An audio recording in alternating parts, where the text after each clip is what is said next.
Calm Waters with Jesus. A gentle bedtime story. Last week, a woman approached me after a seminar, tears streaming down her face as she described feeling completely adrift. Her experience mirrors the ancient account of Jesus calming the tempest. The disciples, experienced fishermen, found themselves paralyzed by fear as their boat heaved upon violent waters. Yet with mere words, Christ transformed chaos into tranquility. This timeless narrative offers a framework for finding serenity amid our contemporary turbulence. The storms of modern life, recognizing our tempests. Think about the last time you felt overwhelmed, truly overwhelmed, by circumstances beyond your control. Perhaps it was financial pressure mounting like storm clouds on the horizon, or relationship tensions creating turbulent waters in your emotional landscape. In our modern existence, we rarely encounter physical storms that threaten our survival, yet we find ourselves navigating equally perilous waters of anxiety and uncertainty that disrupt our internal equilibrium. The tempests of contemporary life manifest differently than those on the Sea of Galilee, but they are no less real. Financial insecurity looms large for many Americans living paycheck to paycheck, their economic stability balanced precariously on the edge of unforeseen expenses. Relationship discord creates emotional maelstroms that can feel as threatening as any physical danger. Professional uncertainty, whether from technological disruption, organizational restructuring, or career stagnation, generates powerful undercurrents of doubt. Health concerns, particularly in our post-pandemic world, have introduced new dimensions of vulnerability, reminding us of our fundamental fragility. These modern anxieties share a remarkable characteristic with the storm encountered by the disciples. They arrive unexpectedly, escalate rapidly, and overwhelm our carefully constructed systems of control. Just as the disciples faced a sudden squall on Galilee, we find ourselves caught in unforeseen crises that challenge our sense of security and control. Despite our technological advancements and psychological understanding, these internal tempests remain as disorienting and threatening as physical storms. We possess smartphones that connect us to the world's knowledge, yet find ourselves unable to quiet the turbulence within. We understand the neurochemistry of stress responses, yet struggle to regulate our emotional reactions. The sophisticated architecture of modern life has not eliminated our vulnerability to life storms, it has merely changed their nature. Consider how we typically respond to these anxieties. Much like experienced fishermen might rely solely on their nautical expertise, we often attempt to navigate troubled waters through purely secular means. We develop productivity systems to manage overwhelming workloads. We pursue financial strategies to mitigate economic uncertainty. We engage therapeutic modalities to address relationship difficulties. These approaches are not without merit. They represent genuine wisdom in managing life's complexities. Yet, like the disciples' seafaring skills, they often prove insufficient when the waters truly rage. The physiological impact of chronic worry creates what neurologists describe as allostatic load, the cumulative burden of stress hormones and psychological strain. When anxiety persists, our bodies respond as though facing continual physical danger. This biological storm within our neurological systems affects everything from sleep quality to cognitive function, creating a genuine physiological tempest as real as any meteorological disturbance. Perhaps the most profound parallel between our experience and the biblical narrative lies in the concept of perceived abandonment. In moments of crisis, we may intellectually affirm divine presence, yet emotionally experience profound aloneness.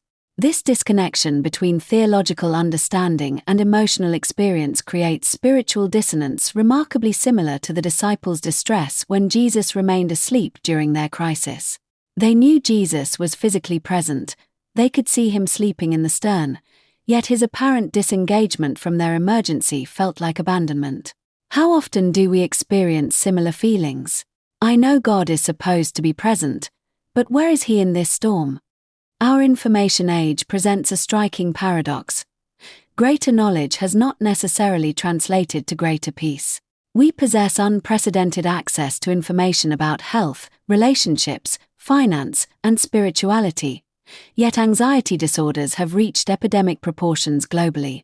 The abundance of information often increases rather than alleviates our concerns. As we become aware of more potential threats, more opportunities for failure, more reasons for worry. Knowledge alone has proven insufficient to calm the waters of human distress. This observation invites us to consider whether ancient wisdom might transcend our contemporary coping mechanisms. What if the approaches that have sustained humanity through millennia of turbulence hold insights our modern methodologies have overlooked? The narrative of Jesus calming the storm offers not merely an inspiring tale but a profound paradigm for understanding divine presence amid apparent chaos. The story is particularly relevant to our anxious modern lives because it addresses the fundamental human experience of feeling overwhelmed and abandoned amid threatening circumstances. The disciples were not merely frightened by adverse weather, they were terrified by the combination of physical danger and perceived divine indifference. "Teacher, do you not care that we are perishing?" they asked, a question that resonates through the centuries whenever humans face circumstances that exceed their resources.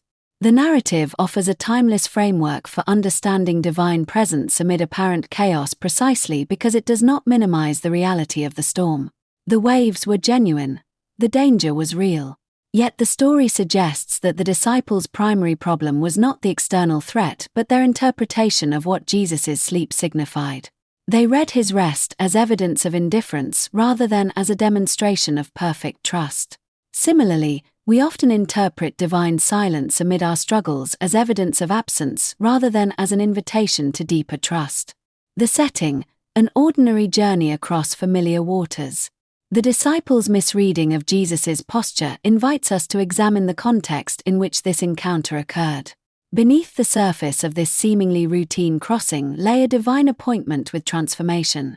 The very waters that had provided these men's livelihood would soon become the canvas upon which Christ would illustrate his sovereignty over nature and over every storm that might threaten human peace.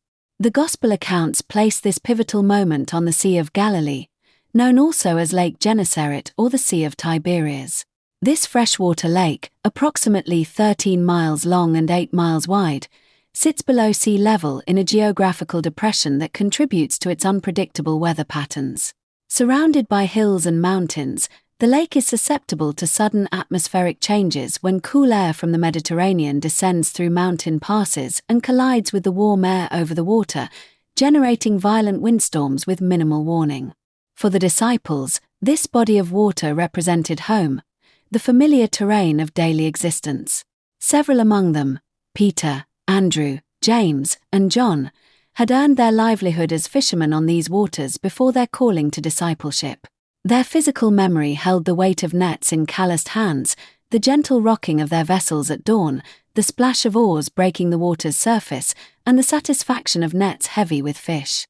These waters constituted the quotidian landscape of their pre-ministry existence, a place where they moved with confidence born of experience.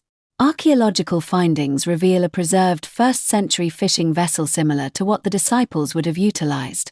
Approximately 27 feet long, constructed primarily of cedar planks with oak frames, substantial enough for routine fishing yet vulnerable to severe conditions. The Eastern journey emerged not from navigational necessity but from ministerial strategy. Mark indicates that Jesus had been teaching large crowds along the western shore, and the crossing appears motivated by a desire for temporary withdrawal from these pressing multitudes. "Let us go across to the other side," Jesus suggested, a straightforward proposal carrying no apparent suggestion of impending drama. At this juncture, the disciples inhabited a liminal space in their spiritual formation. They had witnessed sufficient evidence of Jesus' authority to follow him devotedly, yet their understanding remained incomplete. They had observed healings and exorcisms and heard his authoritative teaching, but their comprehension of his identity remained partial, their trust in his care still developing. The crossing represented not merely geographical movement but a transitional space in their theological understanding. Water crossings throughout biblical narrative frequently signify more than mere physical transition.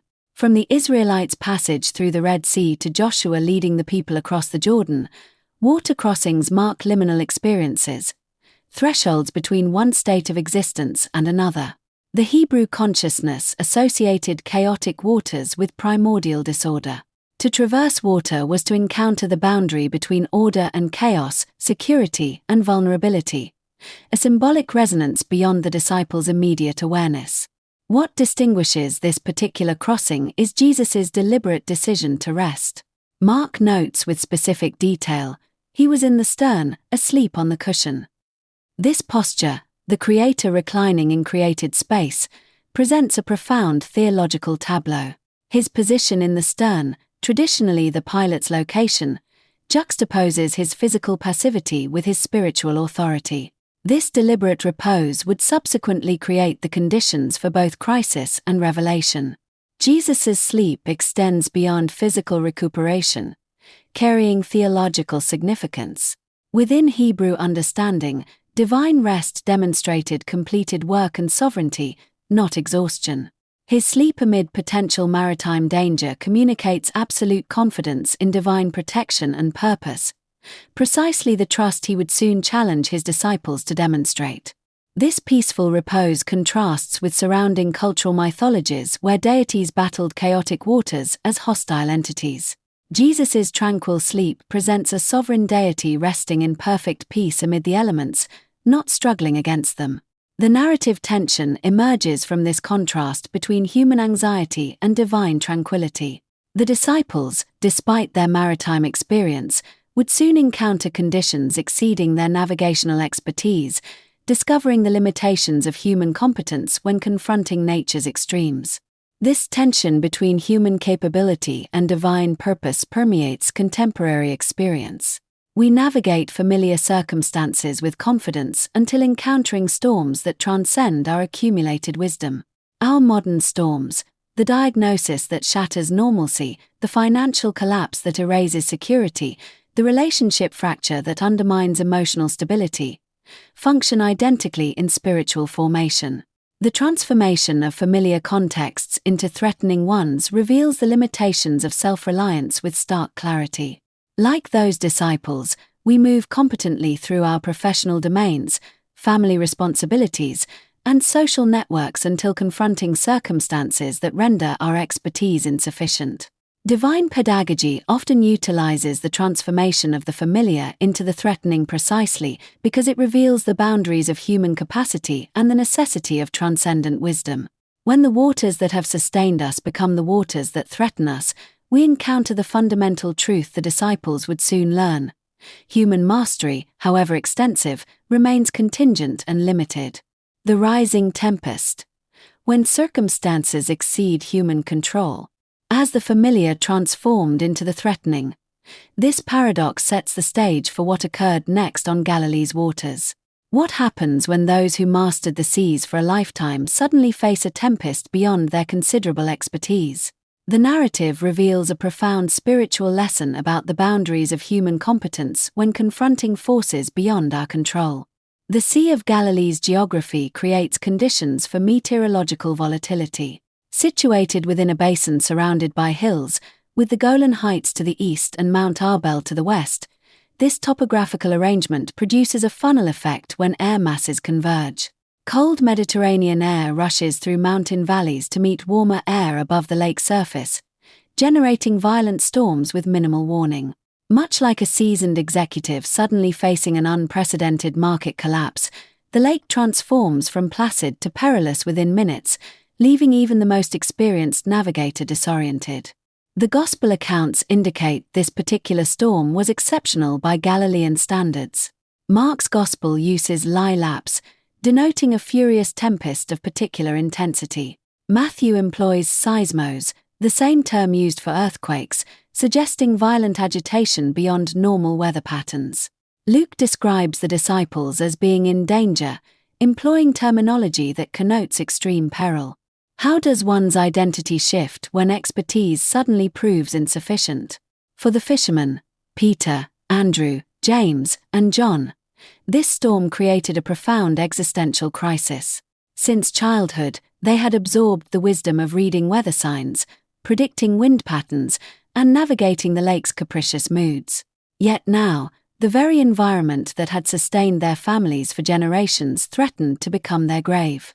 Their practiced responses, adjusting sails, redistributing weight, bailing water, gradually gave way to the stark realization that their collective skills could not overcome this tempest. What happens to our sense of self when the domain we have mastered suddenly masters us? In Hebrew theological understanding, chaotic waters held particular symbolic significance.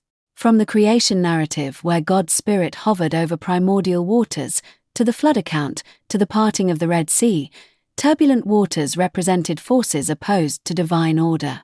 When the psalmist cried, "Save me, O God, for the waters have come up to my neck," he employed imagery embedded in Israel's spiritual consciousness.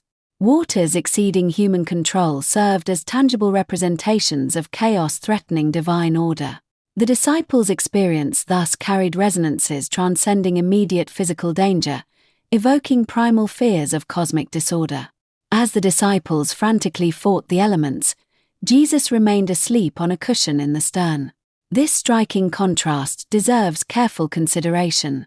His posture of rest amid chaos presents a visual tableau of the disparity between human and divine perspectives on threatening circumstances. While the disciples interpreted the storm as an existential threat requiring desperate intervention, Jesus experienced it as insufficient cause to interrupt his repose. This contrast illuminates how differently the same circumstances can be interpreted depending on one's understanding of ultimate reality. The boat itself became a theological microcosm, containing simultaneously the extremes of human panic and divine peace. Each passing minute amplified this contrast as the disciples' efforts grew more frantic while Jesus continued in undisturbed rest. The power of this image has resonated through centuries of Christian contemplation. The Creator peacefully asleep while His creation rages, the author of life apparently indifferent while His characters face death. What makes this narrative particularly poignant is that the disciples' area of greatest competence proved insufficient against forces beyond their control. These were professional mariners confronting the very environment they had successfully navigated throughout their lives, yet finding themselves helpless. This aspect speaks powerfully to the universal human experience of discovering the boundaries of our expertise and self-sufficiency. The storm narrative invites reflection on our contemporary experiences of competence rendered insufficient. Consider the physician who, despite years of training, confronts a disease that defies treatment. Or the parent whose wisdom proves inadequate to guide a child through addiction. Or the financial expert whose carefully constructed portfolio collapses under economic forces beyond prediction. These modern parallels help us understand the disciples' progression from self-reliant action to recognizing their situation required intervention beyond their capabilities. As the storm intensified, the disciples employed every technique their collective experience suggested. They would have adjusted their sailing approach, attempting to position the vessel to better withstand the waves. They would have distributed their weight strategically within the boat to maintain stability. But the Gospel accounts suggest that water was coming in faster than they could expel it, with Mark noting that the boat was already filling. This progressive realization of helplessness creates the narrative tension that drives toward the crucial moment of intervention. The disciples reached the end of their considerable abilities and recognized their need for assistance beyond themselves. This progression mirrors our own spiritual journey, as we often exhaust our resources before turning to divine assistance. The narrative suggests that this recognition, that our circumstances exceed our capabilities, constitutes the precise moment when spiritual intervention becomes not merely desirable but necessary. The cry of desperation, "Teacher, do you not care?" When human capability reaches its limit, the nature of our appeals to the divine reveals more about our understanding of God than we might realize. The disciples' awakening of Jesus came not with a simple request for assistance, but with a pointed question that unveils the disturbing thought that invades human consciousness during crisis. Could God be present yet unconcerned with our suffering? The Gospel of Mark preserves their raw, unfiltered words. "Teacher, do you not care that we are perishing?" This phrase merits careful examination, as it contains within it fear and a profound theological accusation. Matthew's account softens this with "Lord, save us. We are perishing," while Luke records "Master, Master, we are perishing." Mark's version captures the existential anxiety transcending immediate physical danger, the fear of divine abandonment in their moment of greatest need. This question, "Do you not care?" resonates through human religious experience across cultures and centuries.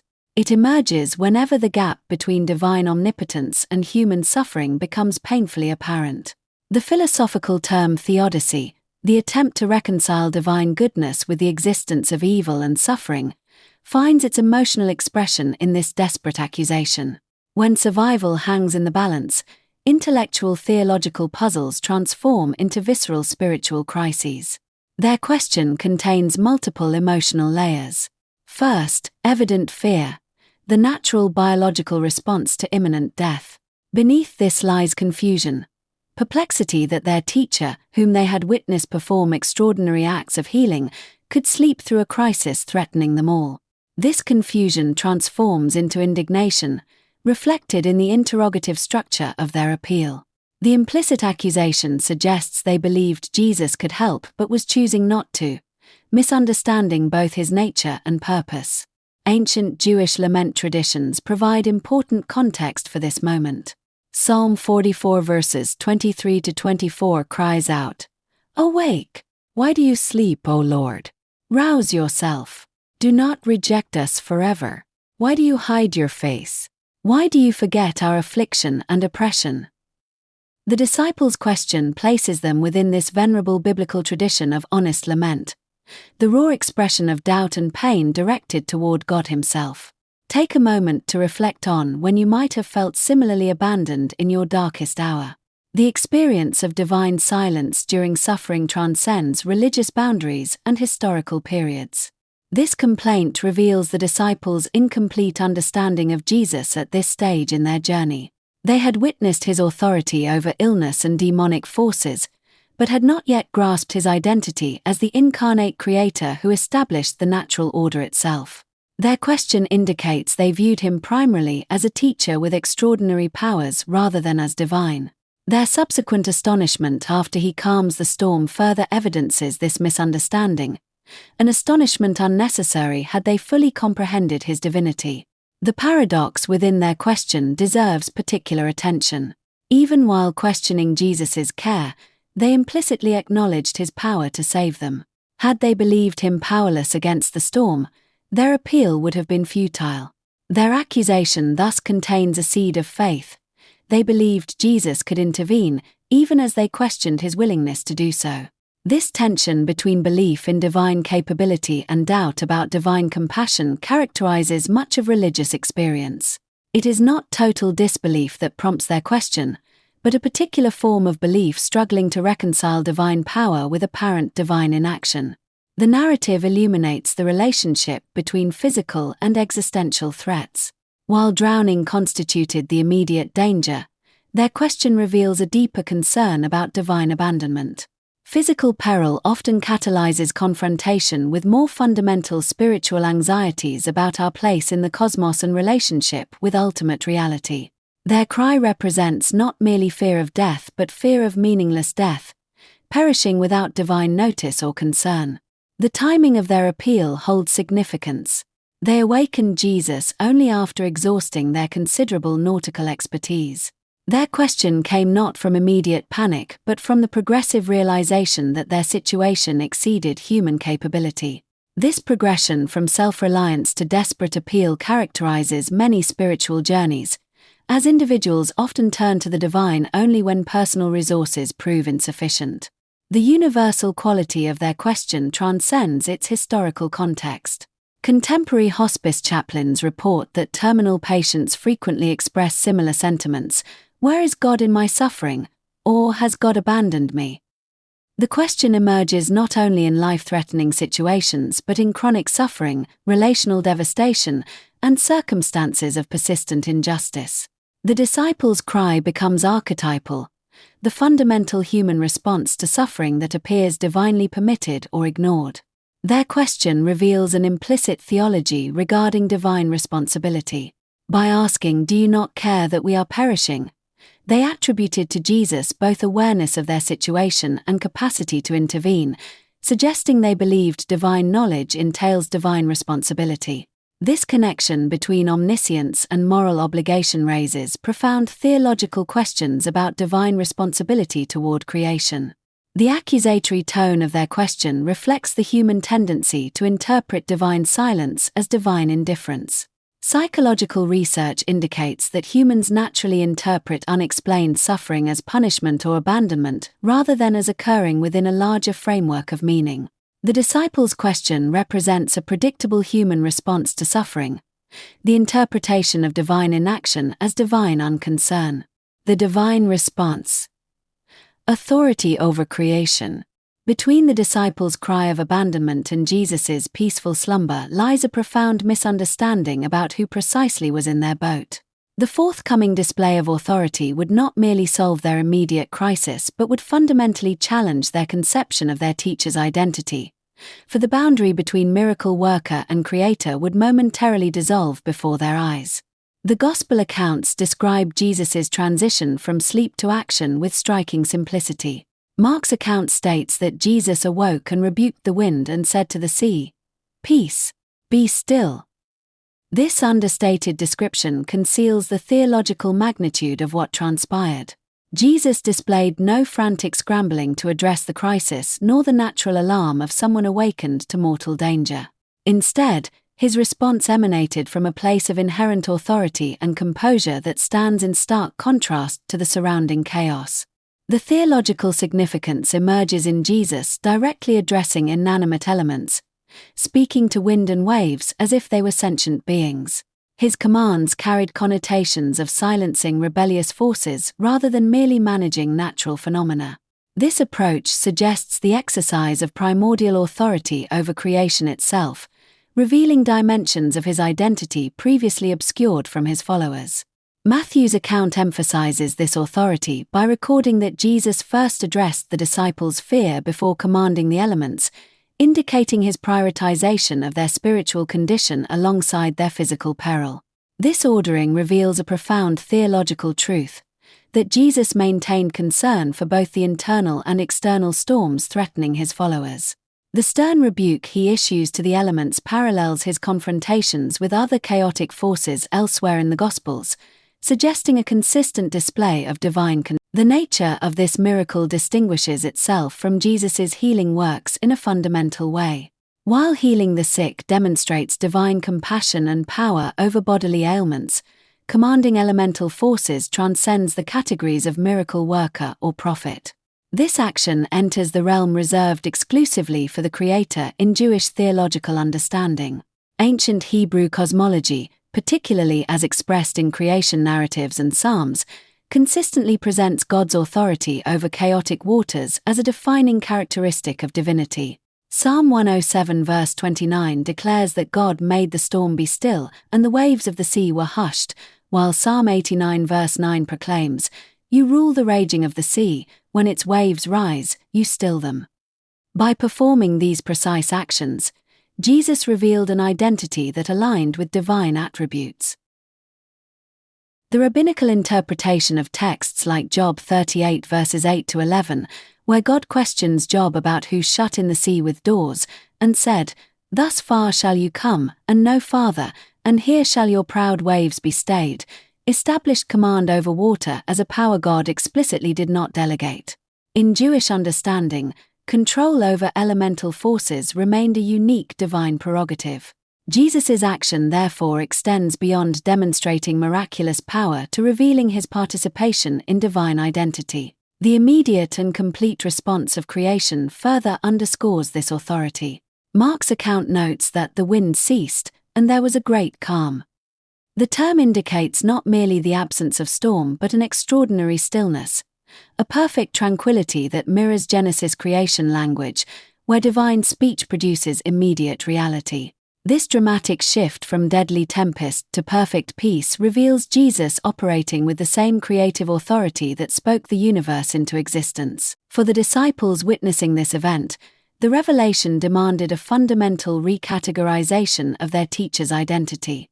Their experience of Jesus had already included remarkable healings and authoritative teaching, but this demonstration forced them beyond their conceptual frameworks. Their subsequent question, "Who then is this?" reveals their struggle to comprehend what they had witnessed within their existing theological understanding. The Gospel writers position this miracle strategically within their narratives to serve as a pivotal revelation of Christ's identity. Mark places it early in Jesus' ministry, establishing divine authority before subsequent healings and teachings. Matthew positions it after the Sermon on the Mount, demonstrating that the one who taught with authority also commands creation with authority.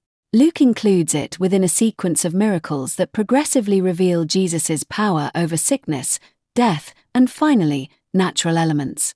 This strategic placement suggests the evangelists understood this particular miracle as especially revelatory of Christ's. This demonstration of authority over physical elements foreshadows Jesus' ability to calm spiritual and emotional turmoil. The same voice that commanded peace, "Be still," to external chaos would later promise disciples, "Peace I leave with you, my peace I give to you." This connection establishes a pattern in which external miracles serve as visible manifestations of spiritual realities.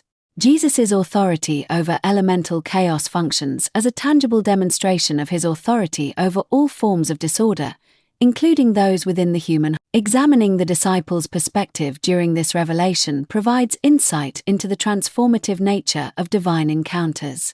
They witnessed a moment that demanded reconsideration of fundamental assumptions about their rabbi. Their experience parallels how divine revelation often functions, not as gentle affirmation of existing beliefs but as disruptive challenge to limited understanding that necessitates spiritual and intellectual growth. The challenging question, "Why are you afraid? Have you still no faith?" The awe of witnessing creation obey its creator soon gave way to an unsettling confrontation. After commanding the elements into submission, Jesus turned to his trembling disciples with a question that has echoed through centuries of Christian spirituality. "Why are you afraid? Have you still no faith?" This question, posed in the stillness after chaos, carries a profound theological paradox. Why would Jesus question their fear when they had faced genuine mortal danger? "Why are you afraid? Have you still no faith?" These words pierced the sudden silence as the disciples stared at Jesus, their bodies still trembling from terror, their minds struggling to reconcile what they had witnessed. The rebuke cut deeper than the wind that had moments before threatened their lives. Their fear was visceral, immediate, the kind that emerges when mortality confronts us directly. Yet Jesus questioned not their physical reaction but the spiritual condition it revealed.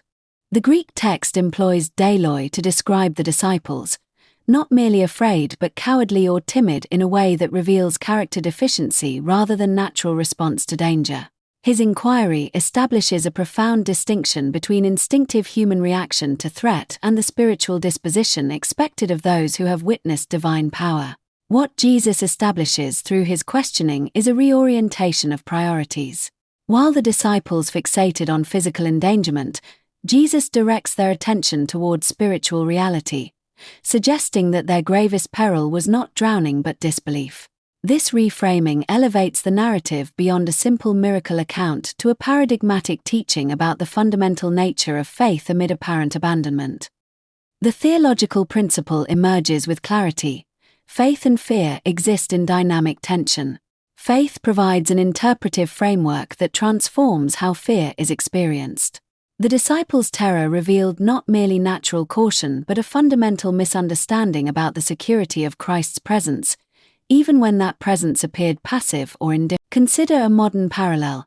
A child walks across a narrow bridge, terrified of falling, despite their parent holding their hand securely. The parent doesn't dismiss the height or danger but questions the child's failure to trust the security of their grip. The objective danger remains real, but the relational security should transform the experience of that danger. This perspective resonates throughout Scripture. The psalmist proclaims, "Even though I walk through the valley of the shadow of death, I will fear no evil, for you are with me." The prophet Isaiah declares, "Fear not, for I am with you. Be not dismayed, for I am your God." These passages establish a consistent theological principle. Divine presence redefines the experience of threat. The disciples had not yet internalized this truth, despite traveling with its embodiment. The phrase, "Have you still no faith?" carries particular weight when considered in its narrative context. This was not the disciples' first encounter with Jesus' extraordinary power. They had witnessed healings, exorcisms, and authoritative teaching. The Greek construction suggests progressive disappointment, implying an ongoing process of spiritual formation that the disciples were struggling to embrace despite accumulating evidence. Jesus addresses a deeper issue than natural human fear: the disciples' failure to integrate their experiences of divine power into a coherent theological framework that could sustain them during apparent crisis. Their terror stemmed from a fundamental misapprehension about who was present in their vessel and what that presence guaranteed. Karl Barth noted that faith represents not the absence of fear but the courage to go forward in spite of fear. Dietrich Bonhoeffer distinguished between cheap faith, which expects immunity from suffering, and costly faith, which trusts in divine presence within suffering.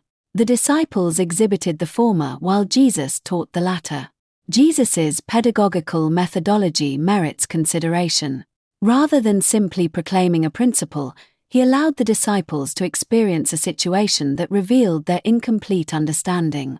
Only after demonstrating his power did he pose the penetrating question that would transform their experience into spiritual formation. This approach, permitting crisis before revelation, appears consistently throughout biblical narrative as a divine educational strategy. Jesus' question suggests that spiritual maturity involves recalibrating what constitutes genuine security. The disciples sought physical safety. Jesus offered relational security. This distinction proves crucial for understanding Christian faith, not as immunization against hardship but as confidence in divine presence within hardship. The disciples' journey illuminates a universal pattern in spiritual formation. Initial faith often remains compartmentalized, applicable in certain contexts but abandoned in others. Maturation requires expanding faith's domain until it encompasses even situations of apparent abandonment. The disciples had not yet developed this comprehensive trust, oscillating between confidence in calm and panic in chaos. God permits situations that expose our incomplete understanding precisely to expand it. The storm served as spiritual revelation, uncovering limitations in the disciples' faith that required confrontation before growth could occur. Their perceived abandonment created the necessary conditions for deeper comprehension. Contemporary application of this narrative proves particularly relevant in addressing anxiety, not by dismissing legitimate concerns but by reframing them within a theological context that acknowledges both human vulnerability and divine presence. Jesus does not promise elimination of storms but transformation of how we experience them through recognition of his presence within them. The awestruck response, "Who then is this?" When the wind and waves obeyed Jesus' command, something even more remarkable occurred within the disciples themselves. What came next wasn't the relief or celebration we might expect after a crisis averted, but something paradoxical. Their fear actually intensified once the waters calmed. This counterintuitive response reveals the disorienting moment when human categories prove insufficient for divine encounter. Their whispered question to one another, "Who then is this, that even wind and sea obey him?" suggests they had glimpsed something far more unsettling than any tempest, divinity clothed in humanity. The disciples' response demonstrates a profound reverence that arises when finite beings encounter the infinite. This fear differed qualitatively from their earlier anxiety during the storm. It was a trembling awareness of the transcendent that simultaneously attracted and terrified them. Like a child who witnesses what appears to be simple sleight of hand only to realize they've glimpsed something beyond their comprehension, the disciples found themselves both drawn to and deeply unsettled by what they witnessed. Their question, "Who then is this?" reveals an existential crisis of categories. Until this moment, the disciples had related to Jesus through familiar frameworks: rabbi, teacher, perhaps miracle worker. But witnessing his authority over creation itself shattered these comfortable designations. First-century Jewish understanding firmly established command over natural elements as exclusively divine prerogative, not delegated even to angels or prophets. This theological understanding magnified their bewilderment. Their training taught them that Yahweh alone stilled the storm to a whisper and hushed the waves of the sea, Psalm 107. The book of Job presents God challenging Job, who shut up the sea behind doors when it burst forth from the womb, when I fixed limits for it and set its doors and bars in place, when I said, "This far you may come and no farther, here is where your proud waves halt." Job 38 verses 8 to 11. Yet before them stood a man, whom they had seen eat, sleep, and grow weary, exercising this precise divine authority. The cognitive dissonance produced by this encounter explains their increased fear after the danger passed. While the storm threatened physical harm, this revelation threatened their entire worldview. Their question to each other rather than directly to Jesus highlights their profound disorientation. They needed to process collectively what they could barely comprehend individually. Throughout Scripture, encounters with divine reality frequently produce not comfort but holy terror, a fear fundamentally different from ordinary anxiety. The disciples experienced what might be called radical amazement, a profound cognitive and emotional response to encountering transcendent reality that disrupts familiar patterns of understanding. Their question represents not skepticism but the beginning of theological reconfiguration, the painful process of expanding their conception of Jesus' identity beyond previous limitations. This narrative demonstrates how genuine revelation often occurs not through abstract proposition but through experiential encounter. The disciples didn't arrive at their understanding of Jesus' divinity through philosophical reasoning alone, but through witnessing demonstrations of divine authority that forced theological reassessment. Their growing comprehension manifested as a series of revelatory shocks rather than gradual intellectual ascent. The disciples' experience also shows that authentic encounters with divine reality produce not certainty but wonder. They didn't emerge with complete theological clarity but with profound questions that would continue to unfold throughout their journey with Jesus. Their question acknowledges both revelation received and mystery remaining. Jesus didn't verbally claim divine status in this moment. Instead, he demonstrated divine authority, allowing the disciples to wrestle with the implications themselves. This approach respects human agency in the process of theological formation while creating space for profound spiritual transformation. The disciples' awestruck response challenges approaches to spirituality that seek primarily emotional comfort. Their experience suggests that genuine encounter with divine reality produces not merely psychological reassurance but fundamental rethinking of reality itself. Their fear reflects not spiritual immaturity but appropriate response to transcendent mystery. This transformative revelation challenged existing frameworks of meaning and necessitated comprehensive reorientation. The disciples' previous understanding of Jesus required substantial reconstruction after witnessing his command over creation. Their question represents not the end but the beginning of this transformative process, one that would continue through subsequent encounters, including the resurrection. What profound lesson about faith emerges from the disciples' transition from panic to awe? True peace comes not from the absence of storms but from the recognition of Christ's presence and authority within them. The disciples discovered that genuine security resides not in favorable circumstances but in relationship with the one who commands them. Their journey from "Teacher, do you not care?" to "Who then is this?" represents the essential spiritual movement from questioning God's concern to encountering God's reality. The internal storm, from external chaos to inner turmoil. This transformation from questioning God's concern to encountering God's reality illuminates another dimension of the storm narrative, one that speaks directly to our interior lives. While the disciples witnessed Christ's authority over physical elements, his command, "Peace, be still," addresses not merely external circumstances but also the tempests that rage within the human heart. The turbulence of anxiety and fear often proves more relentless than any physical storm, creating internal chaos that no meteorological explanation can account for. Our bodies respond identically to both physical and psychological threats. When anxiety strikes, our neurobiological systems activate emergency protocols through the amygdala, our brain's threat detection center, which releases cortisol and adrenaline, preparing us for fight or flight even when facing imagined dangers. This physiological response creates a profound paradox. While the disciples' storm eventually subsided, our internal tempests can persist indefinitely, creating chronic states of hypervigilance that continue long after external circumstances have stabilized.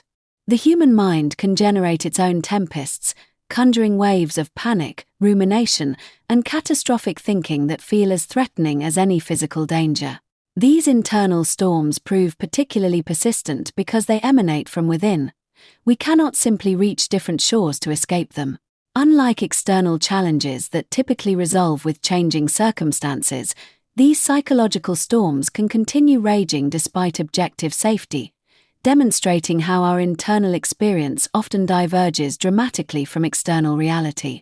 The gospel narrative illustrates this reality. After Jesus commanded the elements, the wind ceased and there was a great calm. Yet remarkably, the disciples remained internally agitated even after their physical circumstances stabilized.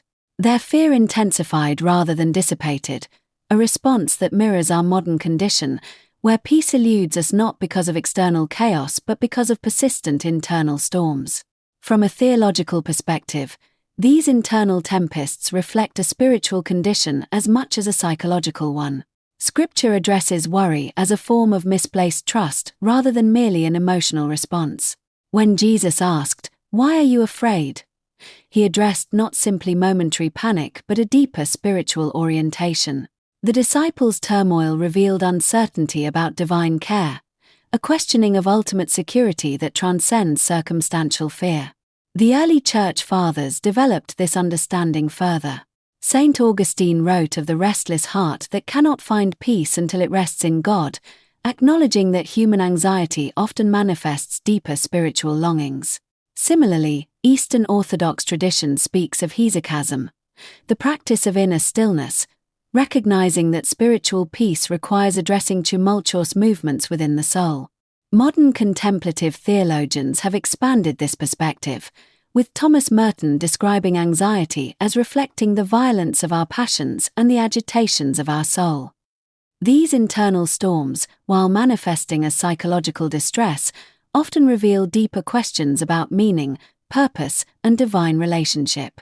They emerge from the fundamental human condition of existing in relationship with transcendent reality while navigating a chaotic world. The parallels between the disciples' experience and contemporary anxiety are instructive.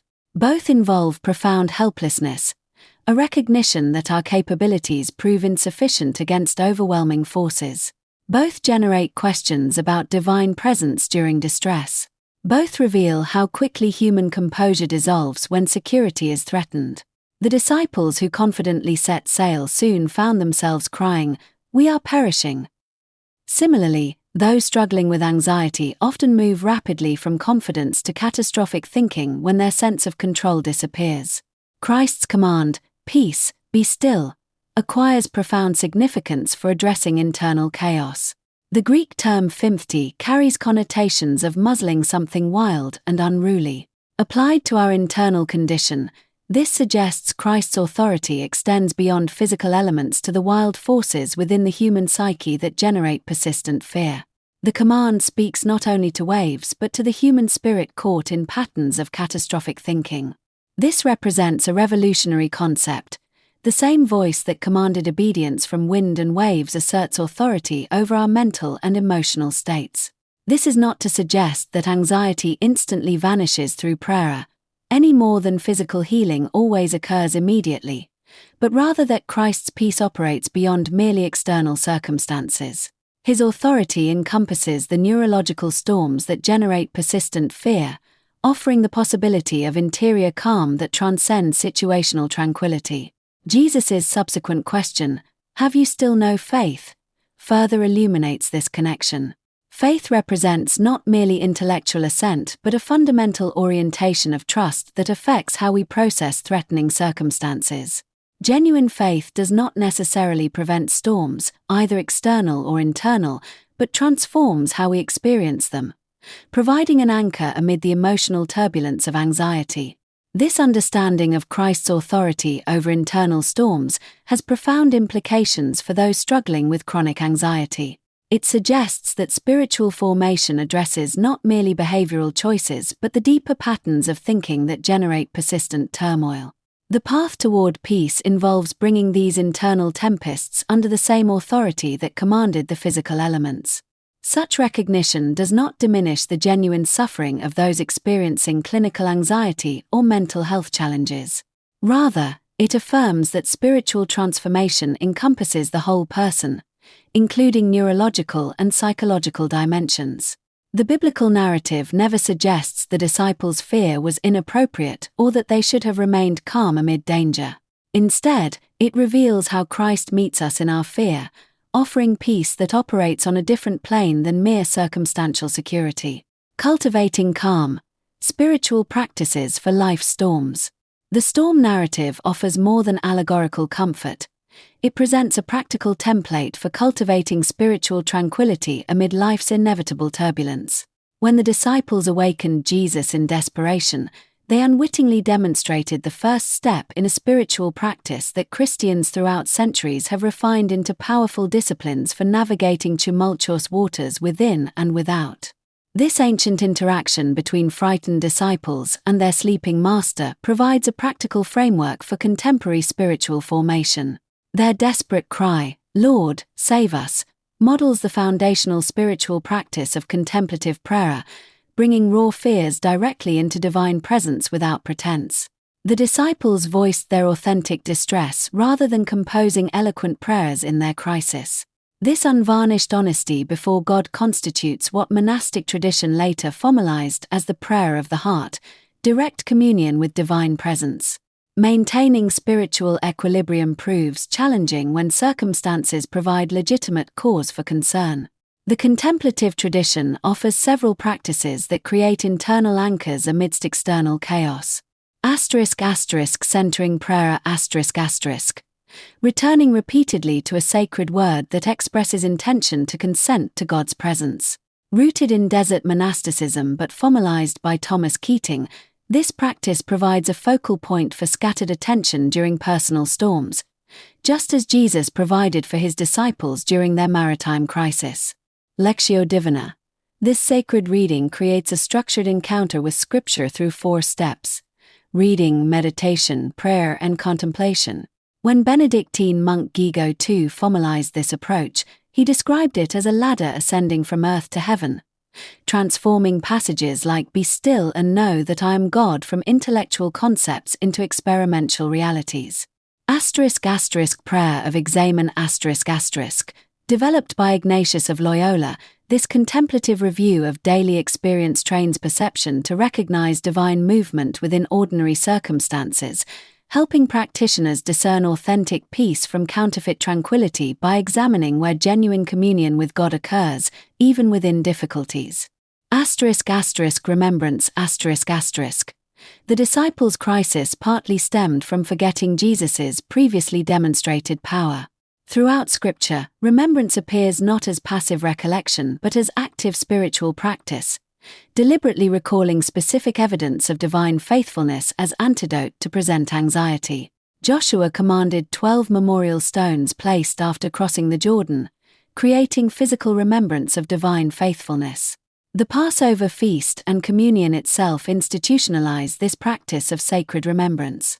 Contemporary neuropsychology confirms the efficacy of this ancient practice. When individuals intentionally recall positive memories during stress, their parasympathetic nervous system activates, counterbalancing sympathetic arousal. Christian contemplative traditions anticipated this understanding by emphasizing anamnesis, sacred remembrance, as essential to spiritual formation. Community support. The disciples faced their crisis collectively, awakening Jesus together and witnessing his power as a group. Desert Father Abba Antony asserted, "Our life and death is with our neighbor." The Benedictine tradition institutionalized this through communal life structured around shared prayer, work, and meals. As Dietrich Bonhoeffer recognized, authentic spiritual growth requires communal context, what he termed life together. Spiritual direction.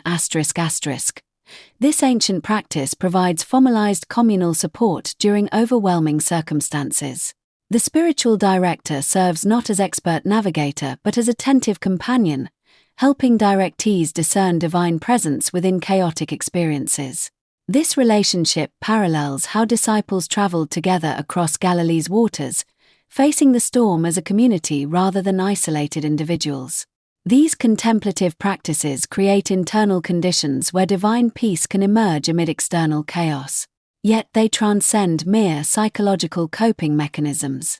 While contemplative practice produces measurable psychological benefits, including reduced stress hormones and enhanced neural integration, the Christian contemplative tradition emphasizes that these practices facilitate genuine spiritual transformation rather than merely stress reduction. Evagrius Ponticus, influential 4th-century desert monk, described contemplative practice as creating conditions for the soul's illumination rather than merely calming emotional turbulence. John Cassian similarly emphasized that spiritual discipline extends beyond anxiety management to transformative communion with divine presence. This understanding persists through Christian mystical traditions, from Meister Eckhart to Teresa of Avila and John of the Cross, all emphasizing that contemplative practices create space for divine transformation rather than merely psychological adjustment. What ultimately distinguishes Christian contemplative practice from secular mindfulness techniques is the understanding that peace emerges not from self-regulation but from surrender to divine presence. The storm narrative reveals that tranquility came not through the disciples' improved emotional regulation but through encounter with Christ's authority. Contemporary contemplative practices likewise aim not merely for emotional equilibrium but for transformative divine encounter, creating space where, amid life's inevitable storms, we discover the one who commands even wind and waves. The transcendent peace, not as the world gives. When Jesus spoke these precious words to his disciples, "Peace I leave with you, my peace I give to you. Not as the world gives do I give to you," he revealed a fundamental distinction between two entirely different conceptions of peace. This distinction becomes particularly illuminating when we consider it alongside the storm narrative. Here we witness not merely a theoretical contrast but a lived reality. The disciples experiencing firsthand the profound difference between the world's version of peace and Christ's transcendent alternative. The peace offered by the world operates on a fundamentally conditional basis. It depends entirely upon favorable external circumstances, calm waters, clear skies, predictable conditions. This peace vanishes the moment conditions deteriorate. We see this clearly as the disciples began their journey across Galilee under tranquil conditions. This worldly peace proved ephemeral, dissolving instantly when wind patterns shifted and waves began to threaten their vessel. Like the temporary stillness of a lake's surface that can be disturbed by the slightest breeze, worldly peace exists only in the absence of disturbance. In contrast, the peace Christ offers operates according to entirely different principles. It manifests within storms rather than requiring their absence. When Jesus rebuked the disciples for their fear, he wasn't dismissing the legitimacy of the threatening circumstances, but rather challenging their fundamental understanding of where security ultimately resides. His sleeping presence in the stern revealed a profound theological truth. Divine peace transcends circumstance rather than depending upon it. This distinction illuminates the Hebrew concept of shalom, which encompasses far more than our English translation peace typically conveys. Shalom represents not merely the absence of conflict but positive wholeness, a state of complete well-being and right relationship with God. It is less like the fragile calm of a lake's surface and more like an inner wellspring that remains undisturbed regardless of external turbulence. This helps us understand why Jesus could sleep peacefully during apparent chaos. From the divine perspective, the threatening elements remained within their proper ultimate relationship to their Creator. The disciples encountered this radical difference between worldly and divine peace experientially. Before the storm, they enjoyed what the world calls peace, favorable sailing conditions requiring no divine intervention. During the storm, they witnessed something far more profound: Christ's undisturbed rest amid circumstances that by all human calculation warranted panic. After Christ's intervention, They experienced not just a return to favorable conditions but a transformative revelation about the nature of divine authority that fundamentally altered their understanding of security itself. This paradoxical quality distinguishes divine peace from its worldly counterpart. The world can only offer peace by removing threats. Christ offers peace by transforming our relationship to threats through his presence. Divine peace exists amid conditions which seem to deny the very possibility of peace. The disciples' experience challenges our contemporary definitions of well-being, suggesting that genuine well-being emerges from right relationship with the divine regardless of emotional state or external conditions. Judaism developed the beautiful concept of minutia, a tranquility that represents the presence of divine harmony rather than merely the absence of discord. This explains why the great calm following Jesus' command was qualitatively different from favorable sailing conditions. It represented the restoration of divine order extending beyond physical circumstances to encompass spiritual reality. Contemporary approaches to well-being often focus on manipulating conditions or internal responses to create temporary equilibrium. The biblical narrative suggests that authentic peace emerges not through controlling circumstances but through trusting relationship with the one who governs them. Divine presence doesn't remove difficulties but recontextualizes them within a relationship that transforms how we experience them. The narrative further reveals that storms serve as catalysts for spiritual transformation. The disciples' question, "Who then is this?" emerged because of the storm, not despite it. Their spiritual vision expanded precisely through the crisis that initially appeared only as threat. The storm created conditions for revelation about Christ's identity that calm waters never could have provided. "Not as the world gives do I give to you." In these words, Jesus reveals the essence of divine peace, a reality not contingent upon favorable circumstances but grounded in his abiding presence. The disciples discovered this truth experientially as their understanding of peace was transformed from dependence on calm waters to recognition of Christ's authority over all conditions. Their journey across Galilee became more than a physical passage. It became a transition from worldly conceptions of security to divine revelation of true peace. This distinction illuminates our own spiritual journey. When we seek peace primarily through manipulation of external circumstances, we remain bound to the fragility of worldly tranquility.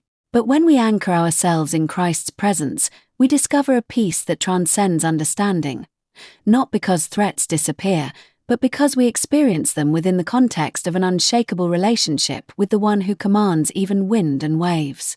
As our journey through this ancient narrative concludes, we discover a profound truth beyond historical curiosity. Jesus calming the storm invites us to recognize sacred presence within our own tempests, transforming anxiety into a context for deeper trust.